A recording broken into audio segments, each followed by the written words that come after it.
Hello साथीहरू, कस्तो हुनुहुन्छ तपाईँहरू? आई होप सन्चै हुनुहुन्छ होला। आज चाहिँ यहाँनिर मेरो बाहिर चाहिँ यति बेसी मैला भइरहेको थियो कि त्यसले गर्दा चाहिँ अब म चाहिँ सफा गरौँ भनेर चाहिँ सफा गर्नुपट्टि लागेँ हो। लुगा चाहिँ साह्रै बेसी छरिरहेको थियो नि त, त्यसले गर्दा राम्रो पनि देख्दैन, बाहिरबाट मान्छेहरूले देख्दा पनि राम्रो लाग्दैन भनेर चाहिँ अब म चाहिँ लुगाहरू मिलाउनुपट्टि लागेँ हो। यहाँनिर चाहिँ मेरो बहिनीले चाहिँ सबै लुगा एकै जग्गा हालिदिएको रहेछ नि त, धोएको सफा मैला लुगा एकै जग्गा हालिदिएको रहेछ। त्यसले गर्दा चाहिँ म चाहिँ लुगा छाड्दैछु हो। मेरो हस्बेन्डको अब राम्रो राम्रो नयाँ नयाँ लुगा पनि हालिदिएको छु। चाहिँ हाम्रो पुरानो तराजु नि त, हामी चाहिँ यहाँनिर अब मैला लुगाहरू अब बाहिर छरिन्छ भनेर मैला लुगाहरू अबसम्म धुँदैन, हामी यहीँ हालेर राखिरहन्छ हो। अन्त लगाउने लुगाहरू पनि हामी त्यहीँनिरै हाल्छ, घरमा बस्दा लगाउने लुगाहरू चाहिँ। अन्त त्यही मेरो हस्बेन्डको लुगा चाहिँ म बाहिर निकाल्दैछु यहाँबाट हो, भित्रको दराजमा राख्नुको लागि राम्रो लुगा निकाल्दैछु। मैला लुगा चाहिँ फेरि मैले सबै धुनुको लागि निकालिसकेँ हो, निकाल्दैछु।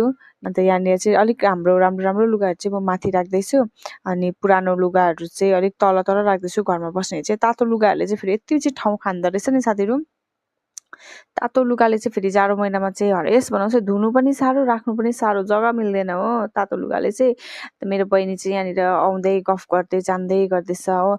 ठिकै यहाँनिर हेरेको त पहिला मेरो हस्बेन्डले किनिदिनु भएको एउटा ज्याकेट रहेछ, त्यो चाहिँ मलाई अहिले हुँदैन नि त, नानी भएकोदेखि चाहिँ अहिले मलाई त्यो हुँदैन भनेर चाहिँ अन्त म त्यसको धागोहरू पनि खोल्दैछु हो।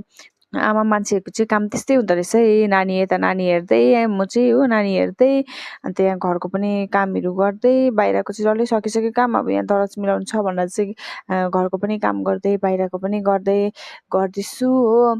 तपाईँहरू चाहिँ के गर्नुहुँदैछ भन्नुहोस् होला है, मलाई कमेन्ट गरेर भन्नुहोस् होला के गर्नुहुँदैछ भनेर। अनि यहाँनिर चाहिँ अब मैले फाइनली लुगा पनि पट्टाइसकेँ। अब चाहिँ म यहाँनिर फेरि मेरो यहाँ कुकुर बस्छ नि त कि, त्यसले गर्दाखेरि उसलाई पनि जग्गा बनाइदिनु पर्ने हुन्छ। अन्त ठिकै झाडुसाडुहरू गर्छु, झाडु गरेर चाहिँ यहाँनिर चाहिँ मेरो एक दुईवटा प्लान्ट थियो, त्योहरू चाहिँ मैले राखिदिएँ हो। अन्त यहाँनिर चाहिँ मेरो फाइनल लुक चाहिँ यस्तो छ है, सफा भइसक्यो, मेरो लुगाहरू पनि सबै मिलिसक्यो। अनि धन्यवाद छ तपाईँलाई यहाँसम्म भिडियो हेरिदिनुभएको लागि। भेट्नेछु अब तपाईँहरूसँग अर्को भिडियोमा, तबसम्मको लागि बाई बाई।